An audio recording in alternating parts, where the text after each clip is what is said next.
Assalamualaikum teman-teman. Sebelumnya, perkenalkan nama saya Khairunisa Aribah, mahasiswi Institut Ilmu Al-Quran IIKI Jakarta, Prodi Ilmu Al-Quran dan Tafsir, kelas IAT 4B.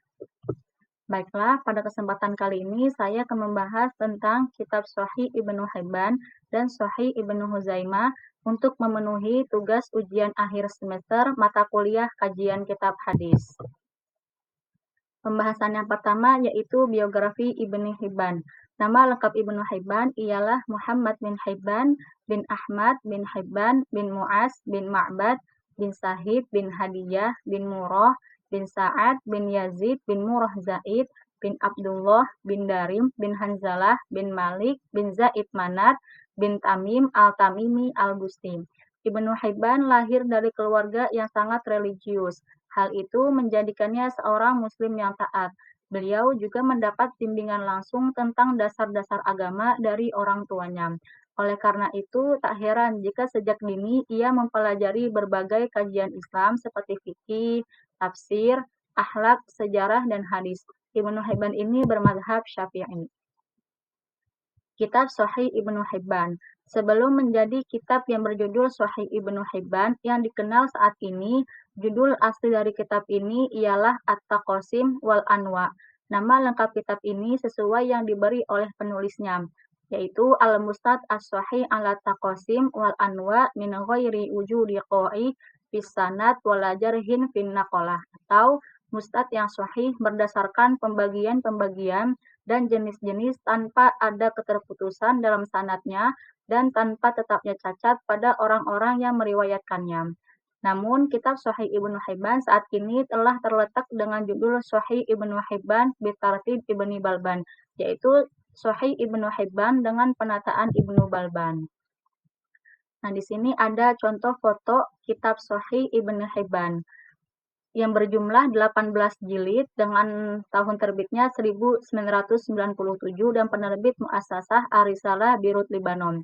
Isi kitab Sahih Ibnu Hibban ini terdiri dari 7.495 buah hadis yang terdiri dari beberapa bab, di antaranya kitab wahyu, kitab Isra, kitab ilmu, kitab iman, dan kitab berbuat baik dan kebaikan. Kitab Sahih Ibnu Hibban ini dalam sistematika penulisannya menggunakan metode yang sama dengan Al-Quran, yang dimana membagi sunnah ke dalam qism atau bagian. Setiap qismnya itu mencakup nau atau jenis, dan setiap naunya itu mencakup sebuah hadis-hadisnya.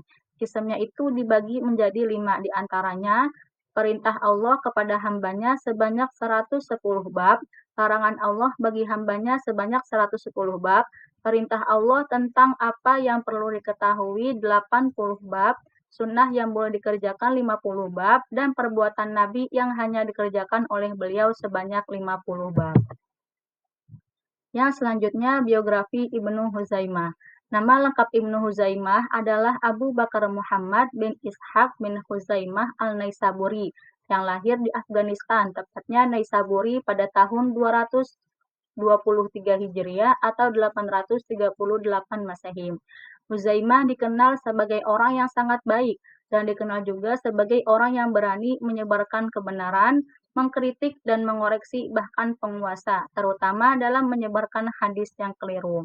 Ibnu Huzaimah dikenal dengan sebutan Al-Hafidh karena ia menghafal hadis. Ibnu Huzaimah sedari kecil sudah giat dalam menimba ilmu, terutama dalam hadis dan fikih. Ibnu Huzaimah ini bermadhab Syafi'i. Yang selanjutnya, kitab Sahih Ibnu Huzaimah. Penamaan Sahih Ibnu Huzaimah tampaknya adalah atas inisiatif para ulama mutaakhirin, seperti Al-Mundhiri dalam At-Targhib wa Tarhib, Al-Dimyati, Al-Turkimani, dan selanjutnya kitabnya lebih terkenal dengan sebutan demikian.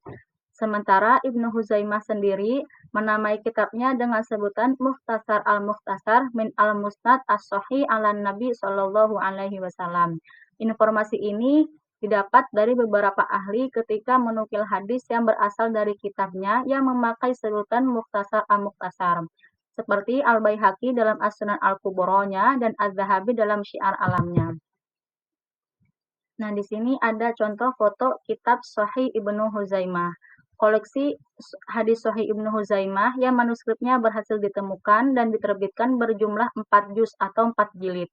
Tiap juznya dibagi dalam 2 atau 3 kitab atau bab, dan tiap kitab terdiri dari beberapa bab atau subbab. Terkadang eh, beberapa kumpulan bab yang setema dikumpulkan secara periskopis dalam jamak, sehingga dalam satu kitab terdiri dari beberapa jamak.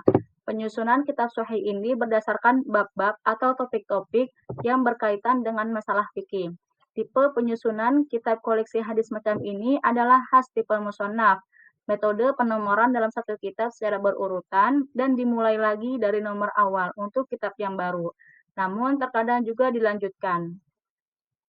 Sedangkan penomoran hadis selalu menerus dari awal juz 1 hingga akhir juz 4, yakni berjumlah 3079 buah hadis. Sejumlah hadis tersebut dikelompokkan dalam 7 kitab, 65 jamak, dan 2150 bab. Baiklah, terima kasih. Semoga bermanfaat dan dapat dipahami dengan jelas. Wassalamualaikum warahmatullahi wabarakatuh.